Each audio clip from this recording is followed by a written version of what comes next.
The conference room aboard Axios Prime station felt cold despite the environmental controls set to accommodate 15 different species.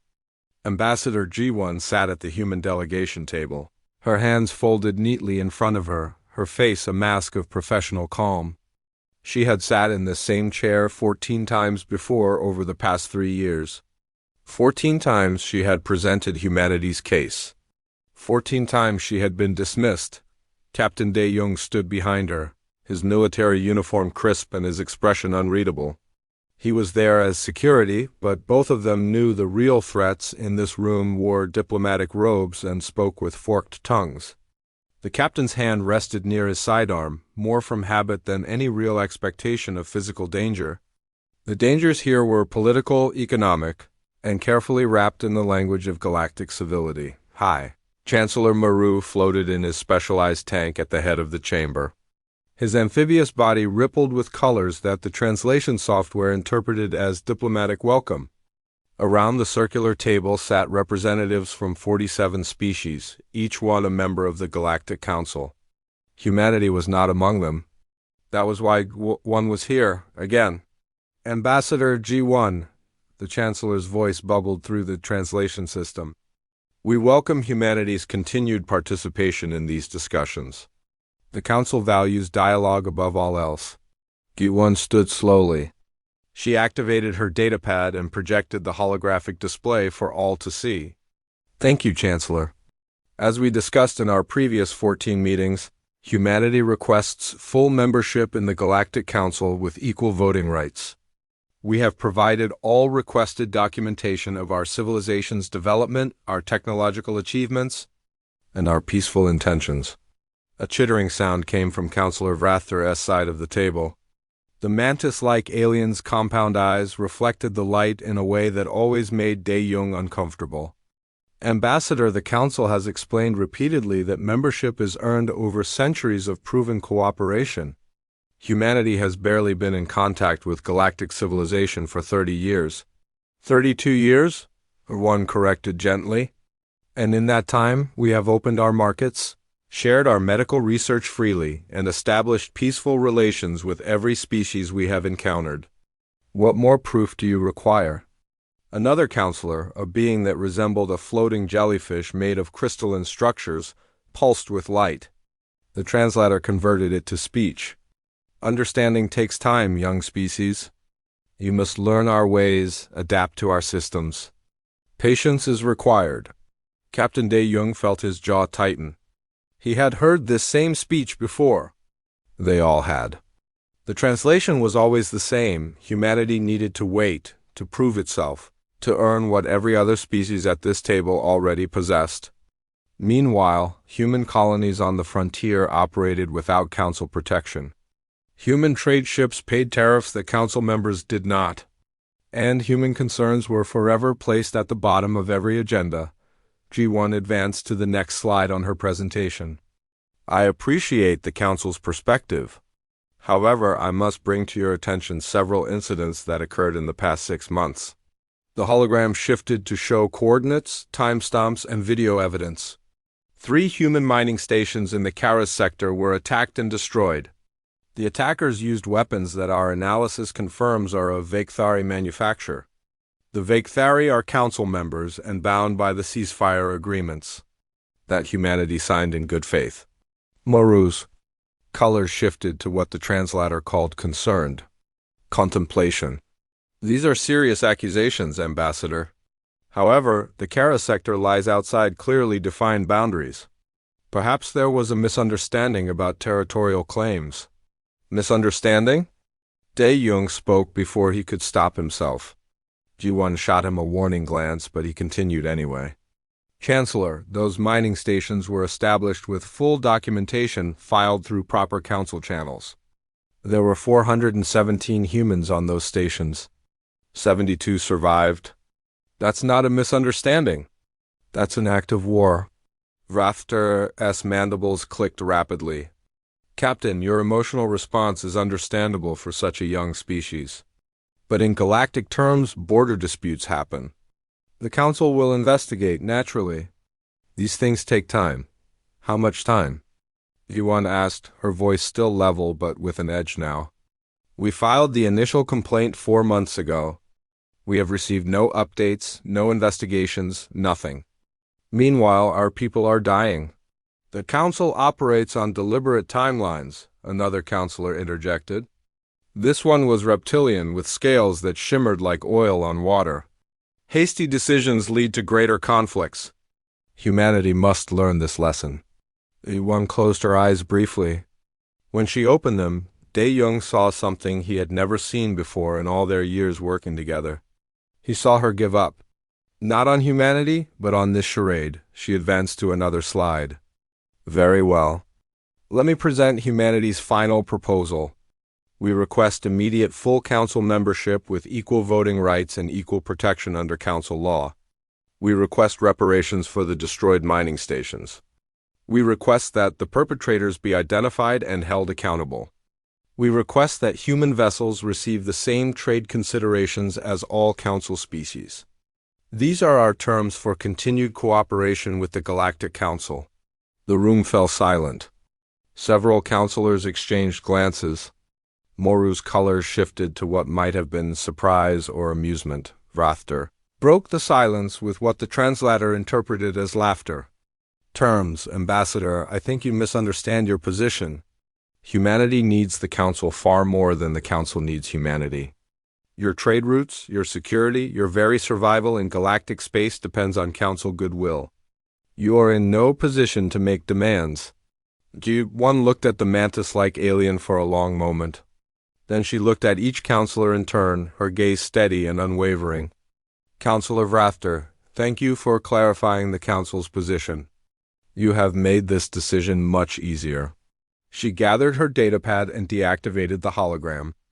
Dae-Young straightened, immediately understanding what was about to happen.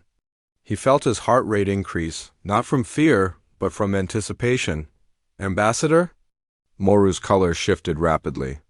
What decision? Yuan turned to face the High Chancellor directly. Effective immediately, humanity withdraws from all council-related negotiations, agreements, and cooperative frameworks. We will close our embassies, recall our trade vessels, and seal our borders to all council-affiliated traffic. Humanity will no longer seek council membership or recognition. We will manage our own affairs from this point forward. The room erupted in noise. Multiple counselors tried to speak at once, their various forms of communication creating a cacophony that overwhelmed the translation systems. Vrathter's mandibles clacked furiously. You cannot be serious.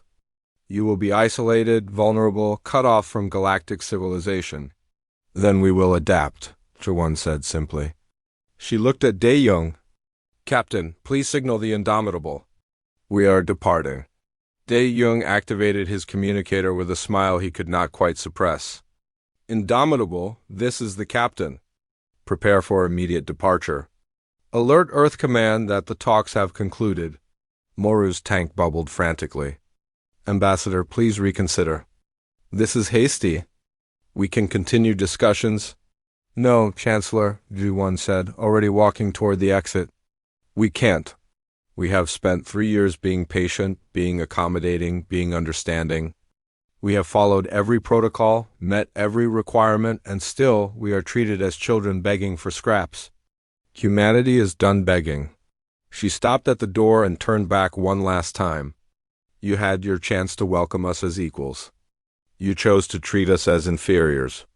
Now you will learn to deal with us as strangers. I wish you all well. Captain Dae-Young followed her out. Behind them, the council chamber descended into chaos. Arguments broke out between species. Moru was calling for order. Vrathter was insisting that humanity would return when reality set in. As they walked through the station corridor toward their docking port, Dae-Young spoke quietly. That felt good. It did, Yuan admitted. And it terrifies me. We just burned every bridge we had. Maybe those bridges were leading us nowhere. Maybe we just started a war we can't win. Dae-Young smiled grimly. Then we better make sure we can win it. Behind them, aboard Axios Prime, the Galactic Council was already dismissing humanity's dramatic exit as a temporary tantrum. They assumed humans would return within weeks, desperate and willing to accept whatever terms were offered. They assumed humanity needed them. They were about to learn how wrong they were. 6 months had passed since. Ambassador G1 walked out of Axios Prime. Counselor Vrathter stood in the intelligence briefing room, his compound eyes scanning the data displays with growing unease. What he was seeing made no sense according to every model the Council had used for the past 1,000 years. "Show me the communication logs again," he ordered. The technician, a small furry creature with 6 manipulator limbs, worked the controls nervously. "Counselor, there are no communication logs. That is the problem. Human transmissions have gone completely dark. No diplomatic channels, no trade requests, no distress signals, nothing." Vrafter's mandibles clicked in irritation. They must be communicating somehow. What about their colonies? All human colonies have ceased responding to Council hails. Their embassies have been emptied. Every human trade vessel has returned to human space and not re-emerged. It has been 184 days since we have had any contact with any human entity. This was not supposed to happen. When species left the Council, they usually came crawling back within weeks, desperate for the trade networks and protection that only the Council could provide. Humanity should have been the same. They were a young species, barely established in 3-star systems. They needed the Council's infrastructure, its trade routes, its security guarantees. Or so the Council had believed. High Chancellor Moru had called an emergency session to discuss the human situation. Vrafter took his place at the Council table, noting that several seats were empty. The representatives from species that had maintained close trade relations with humanity were notably absent. "We must address the human silence," Moru began, his colors showing agitation. "It has been 6 months. Several Council members are reporting economic difficulties related to the cessation of human trade." A counselor from the Thorax species spoke up. Her people were plant-based beings who relied heavily on specific nutrients. "Our agricultural imports from human colonies have stopped completely. Human hydroponic techniques were 40% more efficient than our own methods. We are facing food shortages." Another voice joined in, this one from a species that resembled ambulatory coral. "Human medical research was freely shared through the Council networks. Since they withdrew, our hospitals lack access to 17 different treatment protocols that only humans had developed. Our mortality rates have increased." Vrafter felt a flicker of concern. He had not realized how integrated human contributions had become in such a short time. "Surely we can replicate their techniques. They are a young species. Their technology cannot be that advanced." The medical counselor's colors darkened. "We have tried. Human biochemistry research was apparently far ahead of our own in certain areas. Without their active participation, we are years away from understanding their methods." Moru raised a manipulator for silence. "What about our intelligence assets? What are the humans doing?" A military officer stepped forward, a heavily armored being with multiple weapon attachments. "That is the concerning part, Chancellor. We have attempted to monitor human activities, but they have closed their borders completely.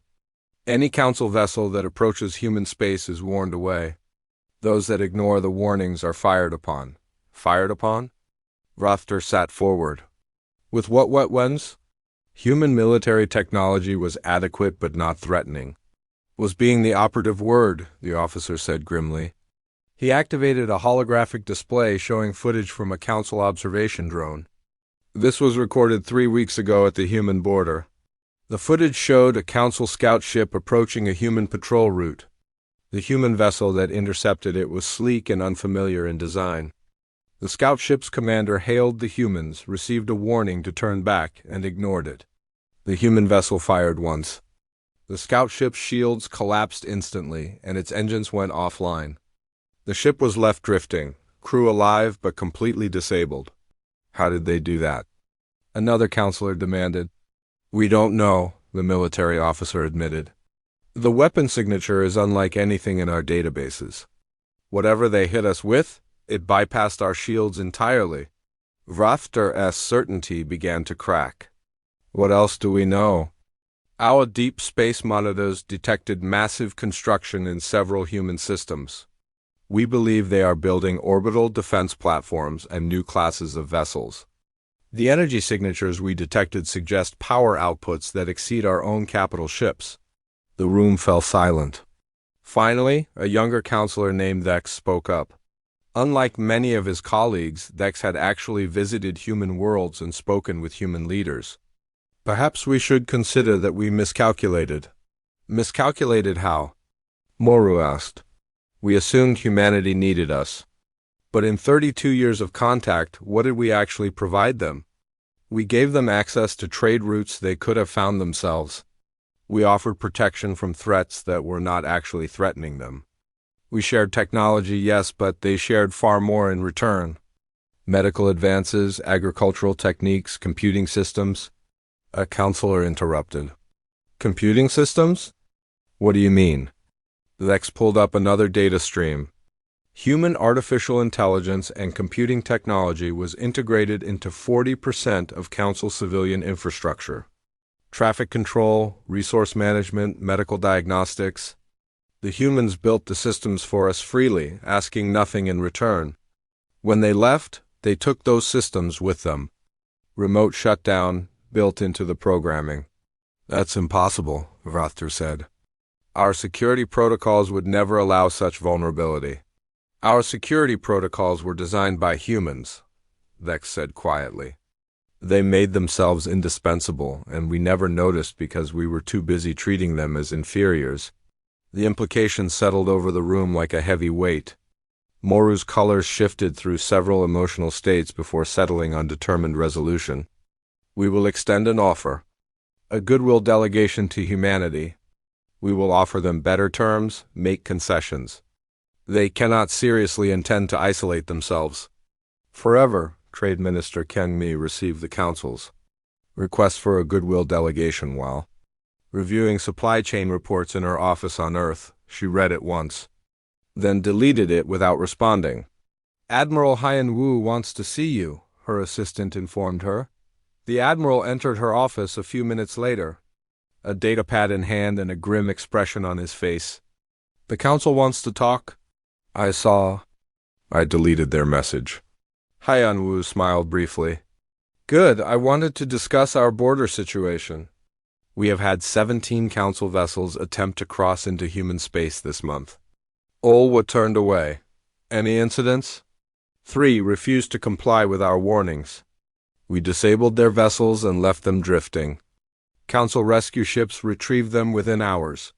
No casualties, but the message was sent. Keng Mi nodded.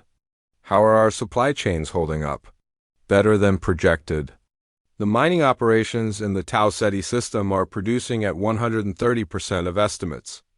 Our agricultural colonies are not only feeding our population, but building surplus. We don't need the Council for anything critical. What about Dr. Sujin's project? Haiyan Wu's expression turned serious. The equalizer prototype is complete. It works even better than we hoped. If the Council decides to push us, we can push back hard. Let's hope it doesn't come to that. Hope doesn't win wars, Minister. Preparation does. Lieutenant Taeyang sat in the cockpit of his fighter, running final checks before patrol duty. His squadron was assigned to the outer boundary of human space, watching for Council incursions. It was boring work most days, but boring was good. Boring meant no one was dying. Taeyang, we have incoming contacts, his wingman called over the comm. Looks like a raider group, 7 ships. Council aligned? Transponders match Vekthari signatures. Same species that hit our mining stations last year? Taeyang felt his hands tighten on the controls. Command, this is Raptor Squadron. We have hostile contacts. Request permission to engage. The response came back immediately. Permission granted. Make it quick? The engagement lasted 8 minutes. The raiders had expected the same human resistance they encountered before, small ships with adequate weapons and basic tactics. What they got was a squadron of next-generation human fighters with weapons that had been tested, refined, and perfected over 6 months of intensive development. Taeyang's targeting system locked onto the lead raider vessel. He fired once. The directed energy weapon punched through the Raider's shields and hull, triggering a catastrophic power failure. The ship went dark and began tumbling. He moved to the next target without hesitation. His squadron moved like a precision instrument, each pilot knowing exactly where their wingmates were, every shot coordinated for maximum efficiency. Within 8 minutes, all 7 Raider vessels were disabled or destroyed. 3 chose to self-destruct rather than be captured. The others drifted, their crews sending distress signals that no one answered. Raptor Squadron to command, hostiles neutralized. No friendly casualties. Acknowledged, Raptor. Return to base. As Taeyang guided his fighter back toward the carrier, he thought about those mining stations. About the people who died because the Council called it a misunderstanding. The Raiders had just learned what humanity thought about misunderstandings, back at Axios Prime. Counselor Vrathter received the report about the destroyed Raider fleet. The Raiders had been a useful tool, maintaining pressure on human colonies while giving the Council plausible deniability. Now they were gone, eliminated by human forces that had grown far more capable than anyone expected. He sent another request for dialogue to human space. Like all the others, it went unanswered. The silence from humanity was deafening. And for the first time in his long career, Vrathter felt something he had not experienced in centuries. He felt afraid. 1 year had passed since humanity walked away from the Galactic Council. High Chancellor Moru floated in his tank, reviewing reports that painted an increasingly dire picture. What began as a minor diplomatic inconvenience had metastasized into a full-scale crisis affecting dozens of Council species. The Therax delegation is here again, his aide informed him. Moru's colors shifted to resignation. Send them in. 3 Therax representatives entered, their plant-based bodies showing signs of nutrient deficiency. Their normally vibrant green coloration had faded to a sickly yellow-brown. Their spokesperson approached the Chancellor's tank with undisguised desperation. Chancellor, our people are starving. The human agricultural systems provided 40% of our nutritional requirements. We cannot replicate their hydroponic techniques. We need the Council to negotiate with humanity on our behalf. The humans refuse all communication, Moru said, though the excuse sounded weak even to him. We have sent 17 separate delegations. All have been turned away at the border. Then offer them what they want. Give them Council membership, voting rights, whatever it takes. Our children are dying, Chancellor. After the Therax delegation left, Moru reviewed the broader economic reports. The numbers were devastating. Human trade had represented what the Council assumed was a modest portion of galactic commerce, perhaps 5% of total economic activity. But that 5% had been strategically critical. Humans had filled gaps that other species could not or would not fill. Their medical research, their computing systems, their agricultural innovations, their willingness to take on dangerous mining operations in unstable systems, now those gaps were simply empty. And the galaxy was feeling it. Commander Biora stood on the bridge of the human destroyer Vigilance, watching her tactical displays with satisfaction. Her ship was one of 50 now patrolling the expanded borders of human space. Those borders had grown significantly in the past year. Commander, we have a situation, her tactical officer reported. Council distress beacon, bearing 247 Mark 18. It's coming from the Kara sector. Burr remembered the Kara sector. That was where the mining stations had been destroyed, where 72 humans died while the Council debated whether it was worth investigating. Identify the vessel. Transponder identifies it as a Council medical transport, Therax registry. They are under attack by the same raider group that hit this sector before. How many raiders? 4 vessels, medium class.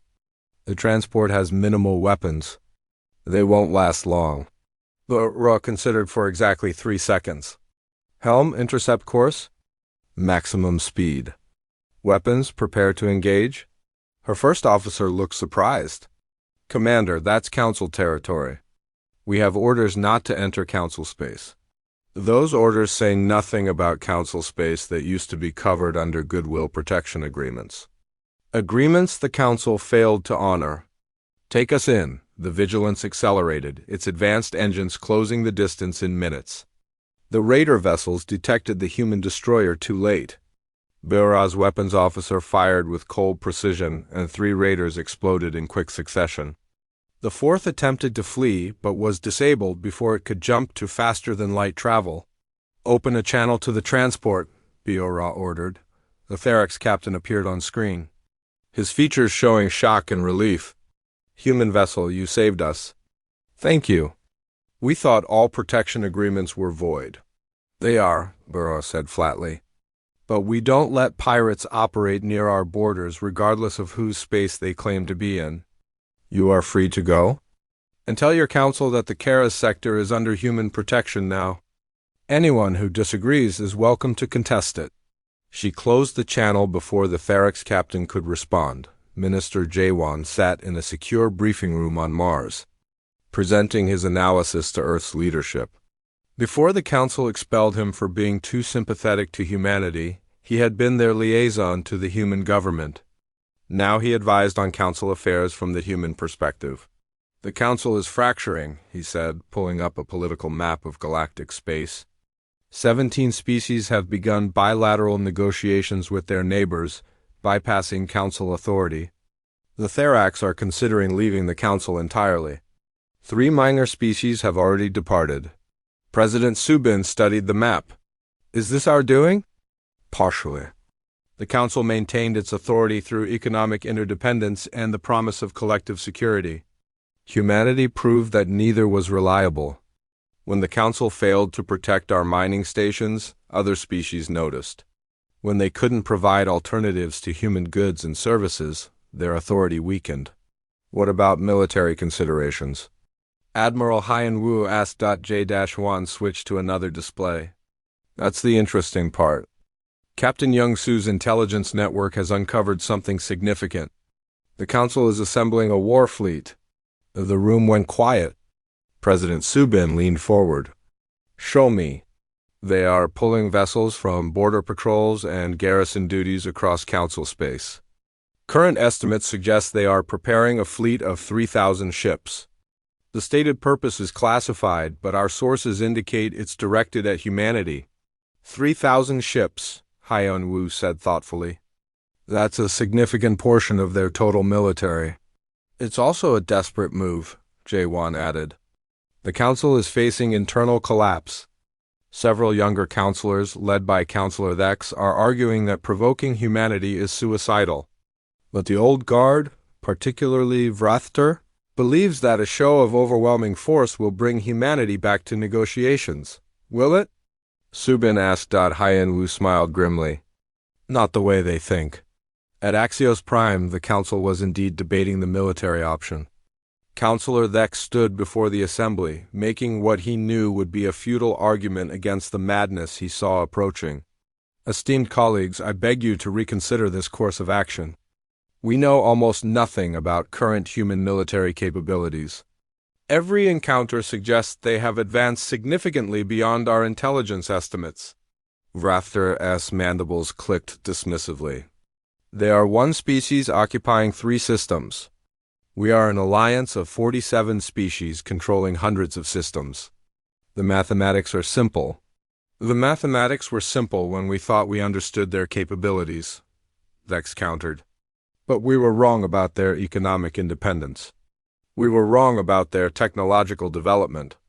What makes you certain we are not wrong about their military strength?" "Because warfare is not about innovation," a military counselor interjected. "It is about numbers, resources, and experience. We have been fighting wars for millennia. Humanity has never fought a true interstellar conflict." "Neither had we until we did," Thex said quietly. "And our first major war nearly destroyed galactic civilization. We rebuilt the council from those ashes, swearing we would never repeat that mistake. This fleet you are assembling, this invasion you are planning, this is the same mistake wearing a different face." Moru raised a manipulator for silence. "Councilor Thex, your concerns are noted. However, the council cannot allow humanity to destabilize galactic order. They have expanded into territories without authorization, They ignore all diplomatic overtures and they have attacked Council-affiliated vessels. They disabled raiders and pirates, Dex corrected. The same raiders we did nothing about when they murdered human civilians. The Council will vote, Moru declared. All in favor of authorizing military action to bring humanity into compliance with galactic law? The vote was 38 in favor, 7 against, with 2 abstentions. Dex watched the results display and felt a deep sense of foreboding. Then may whatever gods you believe in have mercy on us all? The vote results were transmitted across Council space within hours. Within days, they reached human intelligence networks. Captain Young-Soo delivered the news personally to Admiral Hyun-woo. It's confirmed. The Council Warfleet is assembling at Staging Point Epsilon. 3,042 vessels. They will be ready to move in approximately 30 days. Han-woo looked at the star charts, calculating routes and timing. Where do they think they're going? Intelligence suggests their primary target is the Karas sector. They believe if they reclaim that territory and demonstrate superior force, humanity will negotiate. Do they understand that the Karas sector is where they let our people die? I don't think they care, sir. Han-woo stood, his decision already made. Alert all fleet elements. Full mobilization. Every ship, every station, every defensive platform goes to war readiness. We have 30 days to prepare for the Council's biggest mistake. What about Earth government? Should we wait for presidential authorization? I'll brief President Subin within the hour, but I can tell you right now what she say. The Council had their chance at peace. We offered it to them freely. They rejected it. They chose this path. He looked at the tactical displays. At the human ships and stations scattered across 3 systems, all of them waiting. Ready? Now they get to see what happens when humanity stops being nice. In deep space, at classified coordinates, Dr. Soo-jin's team worked around the clock on the final preparations. The equalizer was no longer a prototype. It was a proven weapon system, tested, refined, and ready for deployment. Dozens of them were being installed on human vessels across the fleet. When the Council fleet arrived expecting a fight, they were going to get an education instead, one way or another. The silence was about to end. Fleet Admiral Insu commanded the largest military force the Galactic Council had assembled in 3 centuries. 3,042 vessels, representing 23 different species, all converging on human space with a singular purpose. The Council had authorized overwhelming force to bring the rebellious humans back into compliance with galactic order. He stood on the bridge of the Council flagship Eternal Dominion watching the tactical displays as his fleet emerged from faster-than-light travel at the edge of what humans now claimed as the Karas sector. His confidence was absolute. Humanity would see this armada and understand the futility of resistance. What he saw instead made his blood run cold. The human defense perimeter was not the scattered collection of patrol ships and makeshift stations he expected. Instead, his sensors detected a fully militarized border that stretched across multiple astronomical units. Massive orbital defense platforms floated in geometric patterns, their weapons arrays tracking his fleet's every movement. Minefield networks created deadly corridors that would funnel any attack into predetermined kill zones. And the ships, there were so many ships. Tactical, give me a count, Insu ordered, his voice steady despite the growing knot in his stomach. Sir, we are detecting 4,937 human vessels. Composition includes capital ships, destroyers, carriers, and what appear to be dedicated weapons platforms. Energy signatures suggest significantly advanced power systems compared to our previous intelligence. Insu felt the confidence drain from his body. 4,937 ships. The humans had more vessels than his entire invasion force, and they were deployed with the precision of a species that had been preparing for exactly this moment. On the bridge of the human flagship Retribution, Captain Dae-Jung watched the Council fleet's arrival with grim satisfaction. He had come a long way from the diplomatic security officer, who stood silent while Ambassador Ji-won was dismissed and disrespected. Now he commanded humanity's most powerful warship, and he was about to deliver a message the Council would never forget. Tactical Officer Hay-1, status report. He ordered. Hay-1 studied her displays with the calm of someone who had run this scenario 100 times in simulations. All defense platforms are online and tracking targets. Minefield network is active. Fleet elements are in position. We have firing solutions for every Council vessel. Admiral Hyan-Wu's orders? Wait for them to make the first move, sir. But be ready to end it quickly. Dae-Young nodded. Open a general broadcast to the Council fleet. The communications officer worked his console and a channel opened. Dae-Young spoke clearly and without emotion. Council fleet, this is Captain Dae-Young of the human vessel Retribution. You are in violation of human territorial space. You have one opportunity to turn back. This is your only warning. Aboard the Eternal Dominion, Fleet Admiral Insu received the message and felt his pride override his growing fear. One warning? One chance? These humans thought they could dictate terms to the Galactic Council. He had 3,000 ships under his command. Whatever defensive measures the humans had prepared, they could not possibly stand against such overwhelming numbers. Send a response, Insu ordered. Tell them that the Galactic Council demands their immediate surrender and compliance with Council authority. They have 1 hour to stand down their forces and accept Council oversight. The message was transmitted. Dae-Young read it, showed it to Hay-1, and both of them smiled without humor. They want us to surrender, Dae-Young said. Some people only learn the hard way, Hay-1 replied. Open channel to Admiral Hyan-Wu. Tell him the Council has declined our warning. Aboard the command carrier Determination, Admiral Hyan-Wu received Dae-Young's message while reviewing the tactical situation with his senior staff, the Council.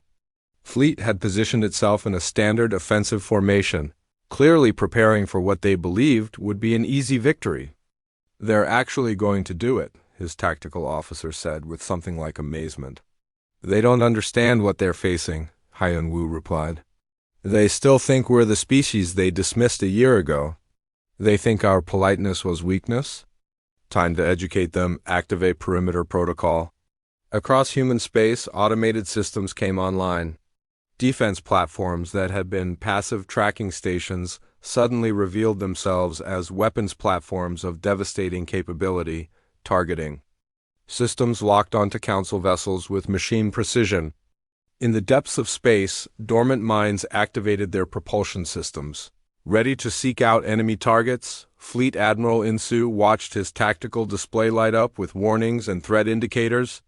Suddenly, his fleet wasn't facing a simple border defense. They were sitting in the middle of a carefully prepared kill zone. How did we not detect all of this? He demanded. Sir, the platforms were running in passive mode. The mines were cold until activation. Human stealth technology is far more advanced than our intelligence suggested. Counselor Vrathter, who had insisted on being present for humanity's defeat, watched the situation unfold from the Eternal Dominion's observation deck. His compound eyes took in the human formations, the weapons platforms, the sheer scale of their preparation. For the first time, doubt crept into his certainty. Admiral, perhaps we should reconsider this approach, he suggested. We cannot show weakness now, Insu replied. The Council's authority is at stake. All ships, prepare to engage. Target their defensive platforms. We will overwhelm them with concentrated fire. The Council fleet began its attack run. 800 ships broke formation and accelerated toward the nearest human defense platforms, weapons charging for the first salvo. It was a standard Council tactic proven over centuries of warfare. Concentrate overwhelming force at a single point. Break through the defenses, then roll up the enemy line from the exposed flank. The tactic assumed the enemy would react according to predictable patterns. Humanity did not. Tactical they're committing. To the attack, Hay-1 reported from the Retribution. Let them come into range? Dae-Young ordered. Wait for Admiral Hyan-Wu's signal. The Council ships closed to weapons range. Their targeting systems locked onto the human platforms. Fleet Admiral Insu was about to give the order to fire when Admiral Hyan-Wu's voice came over every channel, human and Council alike. Fire, The human response was devastating and immediate. Defense platforms fired weapons that the Council had never encountered. Directed energy beams punched through Council shields as if they weren't there, cutting into armor and critical systems. Railguns launched projectiles at relativistic speeds, each impact releasing energy equivalent to a small nuclear weapon. Plasma torpedoes tracked multiple targets simultaneously, their warheads bypassing electronic countermeasures through sheer brute force. The first wave of 800 Council ships lasted 17 seconds. Half were destroyed outright, their fusion cores breached or their command sections vaporized. The other half were disabled, drifting wrecks sending frantic distress signals. Aboard the Eternal Dominion, Insu watched 400 ships disappear from his tactical display in less time than it took to comprehend what was happening. His bridge crew sat frozen in shock. This wasn't a battle. This was an execution. "All ships, full retreat," Insu ordered, his voice cracking. "Break off engagement." But the human fleet wasn't done with them yet. Captain De Jong received authorization from Admiral Heianwu for a counterstrike. The Retribution and 50 other capital ships accelerated forward, breaking through what remained of the Council formation like a spear through paper. De Jong's weapons officer had target lock on the Eternal Dominion. "Sir, we have firing solution on their flagship." "Disable only," De Jong ordered. "Hit their engines and weapons. I want them alive to deliver our message." The Retribution fired. Council point defense systems tried desperately to intercept the incoming fire, but human weapons were too fast, too accurate, too numerous. The flagship shuddered as multiple hits struck home. Its main engines went offline. Weapon systems failed across all sections. Life support held, barely on the Eternal Dominion's bridge. Emergency systems kicked in as power failed across multiple decks. Fleet Admiral Insu grabbed his command console to steady himself as another impact rocked the ship. Damage reports flooded in from every section. Councillor Vrather had been thrown to the deck. He pulled himself up, his mandibles trembling. "What are those weapons? How are they bypassing our shields?" "I don't know," Insu admitted, his voice hollow. "I don't know." The human fleet held position, not pursuing the fleeing Council ships. They could have destroyed the entire force, and everyone in both fleets knew it. Instead, they simply stopped, weapons still charged and tracking. Waiting, Admiral Heianwu opened a channel to the crippled Council flagship. His image appeared on Insu's main display, and the human admiral's expression was not one of triumph. It was disappointment. "Fleet Admiral Insu, you came to human space with 3,000 ships. You came to force us to submit to Council authority. You came because you believed we were weak, that our patience was cowardice, that our desire for peace meant we couldn't fight." Insu said nothing. What could he say? "You just lost 800 ships in 17 minutes. We suffered 0 casualties. 0, your flagship is disabled. Your fleet is in retreat. And we could destroy every single one of your remaining vessels before you make it to faster-than-light jump distance. Do you understand this?" "Yes," Insu whispered. "I want you to understand something else. We don't want war. We never did. We wanted respect, partnership, and fair treatment. You offered us contempt and condescension. So we left, we built our own future. And when you came here with your war fleet to force us back into submission, we were ready. Not because we're warlike, but because we're not stupid." Heianwu leaned forward, his eyes hard. "You're going to take your broken fleet back to Axios Prime. You're going to tell the High Chancellor and every counselor exactly what happened here. You're going to tell them that humanity offered them peace, and they chose war. And then you're going to tell them one more thing." "What?" Vrather asked, his voice barely audible. "Tell them this was mercy. Tell them we could have destroyed you all, but we chose not to. Tell them that the next time Council ships enter human space with hostile intent, there will be no warning, no second chances, and no survivors. Tell them the era of humanity asking for permission is over. Now leave, and never come back." The channel closed. The human fleet held formation, weapons tracking as the remnants of the Council armada limped away. 2,242 ships had survived. None of them were undamaged. All of them had learned the lesson that their leaders refused to accept. Humanity was done being nice. In the command center on Earth, President Subin watched the battle reports with mixed emotions. Relief that it was over, sadness that it came to this, and determination that humanity would never be put in this position again. 17 minutes, she said quietly. We just rewrote galactic power structure in 17 minutes. We showed restraint, Admiral Hyanwu replied over the com. We could have killed them all. I know. And that's what will terrify them the most. Not that we could destroy them, but that we chose not to. They'll spend years trying to figure out if it was mercy or strategy. Maybe it was both. Maybe, Subin agreed. What now? Now we wait. The Council will respond one way or another. And we'll be ready. The war that wasn't had ended. The real consequences were just beginning. 3 months after the disastrous invasion, the Galactic Council chamber at Axios Prime felt different. The usual certainty and arrogance that had defined Council proceedings for millennia had evaporated, replaced by an atmosphere of fear and desperate calculation. High Chancellor Maru floated in his tank, his colors showing agitation as he reviewed the crisis reports that continued to pile up. The Council was dying. Not quickly, but inevitably. 5 species had formally withdrawn their membership in the past 2 months. 12 more were in active negotiations with neighbors about mutual defense pacts that bypassed Council authority entirely. The economic networks that held galactic civilization together were fragmenting. Trade routes that had operated smoothly for centuries now required complex, bilateral agreements between individual species. Worst of all, the species that remained in the Council no longer trusted each other or their leadership. The military disaster at human space had exposed the fundamental lie that the Council had built itself upon, that it was strong, wise, and necessary. Fleet Admiral Insu's shattered armada proved otherwise. Councillor Vrathter entered the chamber, his movements stiff from injuries sustained when the Eternal Dominion was crippled. His mandibles clicked nervously as he took his seat.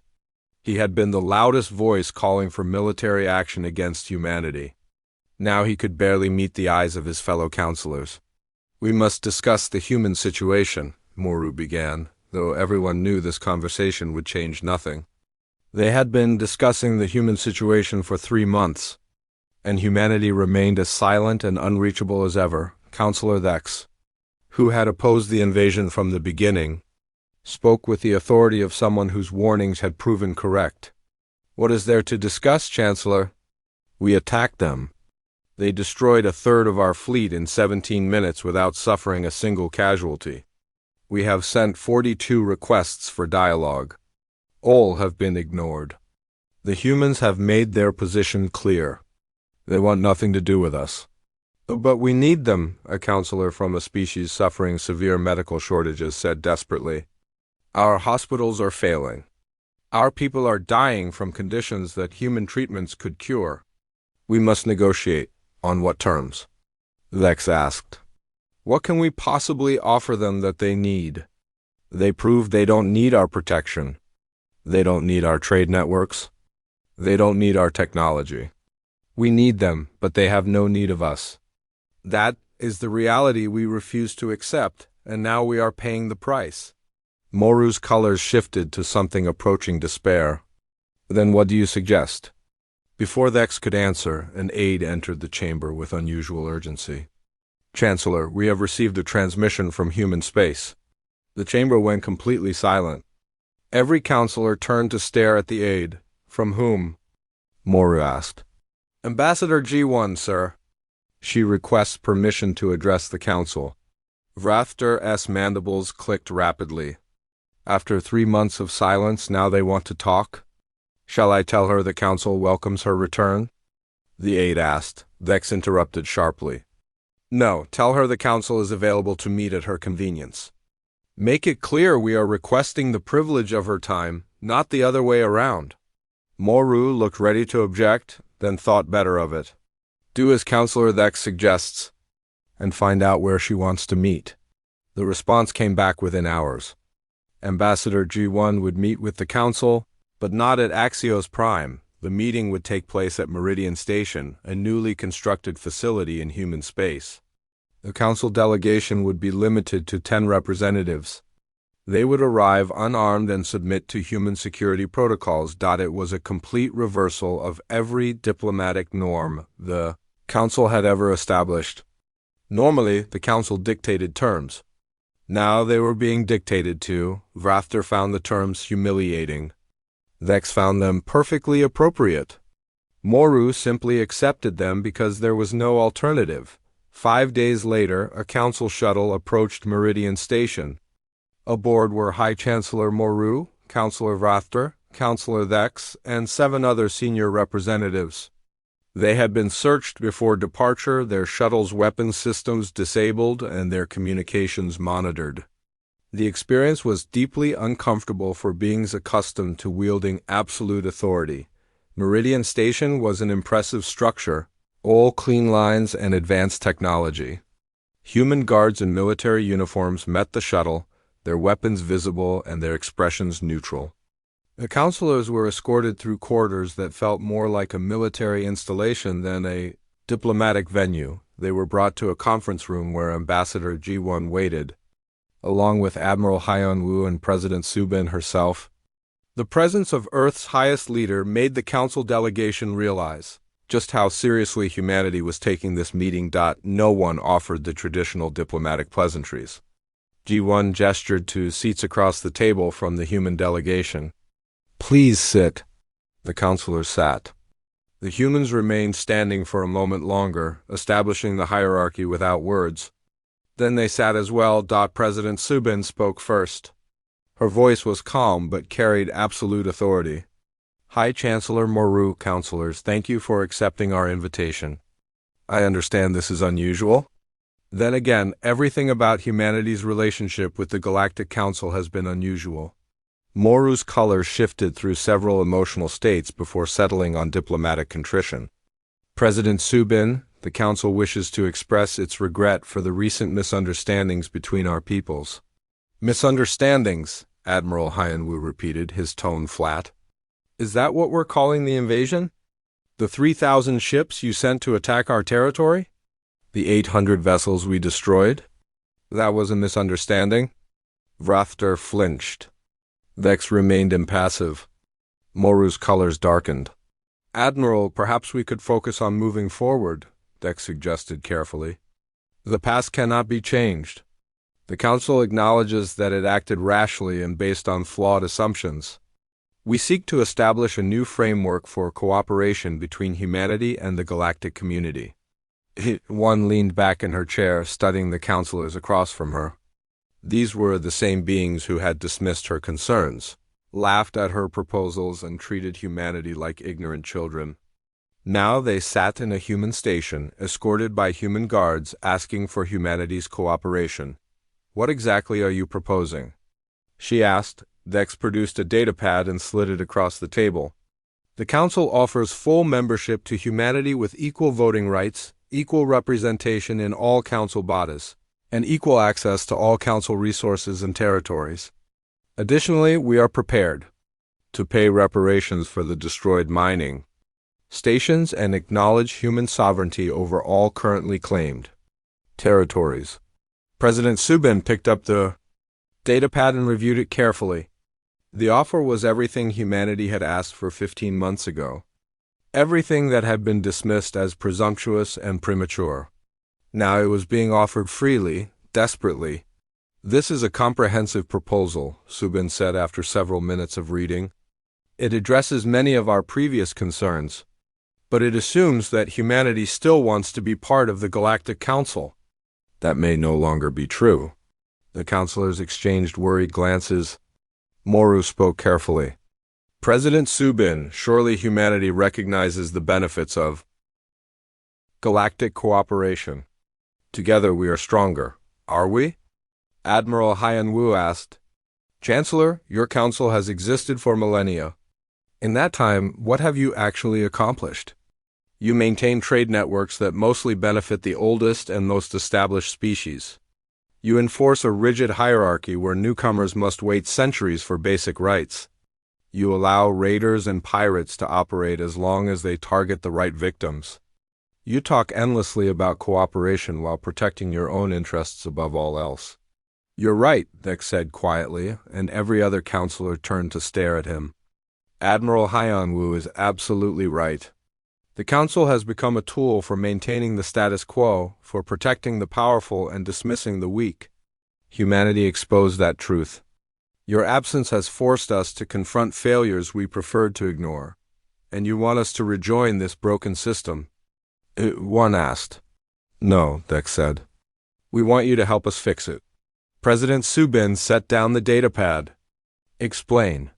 Dex stood and activated a holographic display showing the current state of galactic civilization. The Council is collapsing. 5 species have withdrawn completely.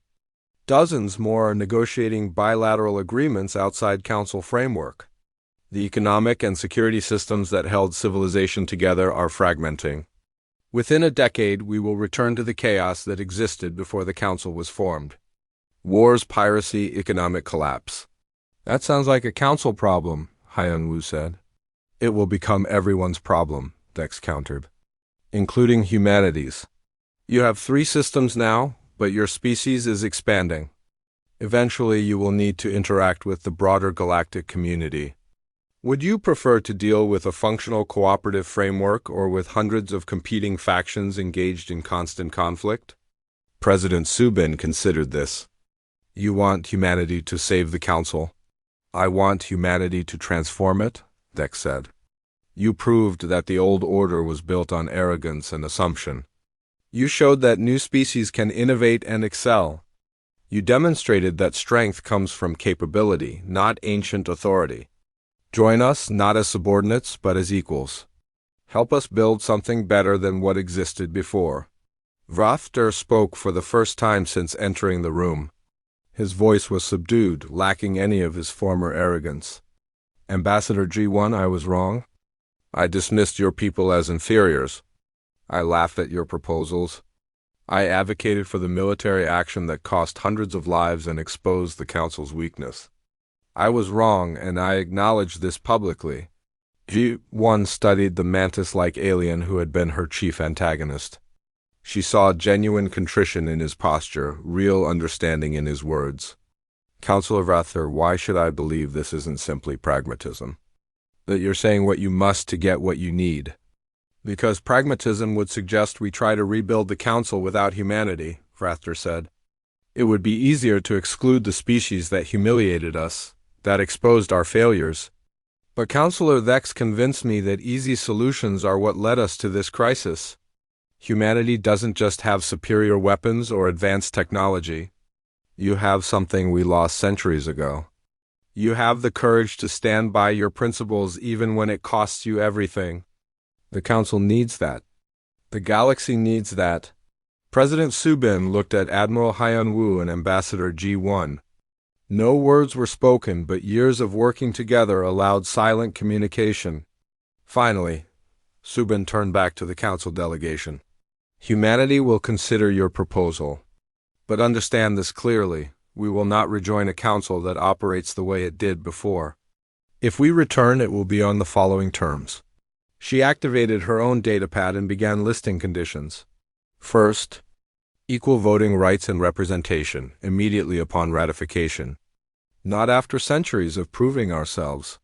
Second, full investigation and prosecution of those responsible for attacks on human colonies, including any Council members who supported such actions covertly.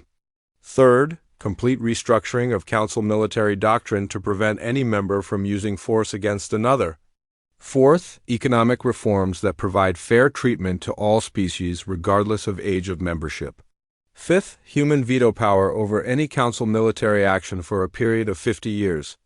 And sixth, permanent human representation in Council leadership. The terms were harsh, demanding, and completely reversed the traditional power structure. Moru's colors shifted through shock, calculation, and finally resignation. These terms will require approval from all member species. Then get approval, Subin said simply. You have 6 months. At the end of that period, humanity will either receive confirmation that these terms are accepted, or we will proceed with our own expansion and development independent of the Council. Your choice. Vex smiled slightly. You are not making this easy on us. Counselor Vex, when has humanity ever made things easy? The one asked with a slight smile of her own. The meeting concluded without ceremony. The council delegation returned to their shuttle, escorted by the same impassive human guards. As they departed Meridian Station, Vrafter looked back at the impressive structure floating in human space. We created this, he said quietly. By dismissing them, by attacking them, we forced them to become something greater than they might have been otherwise. Or perhaps, Dex agreed.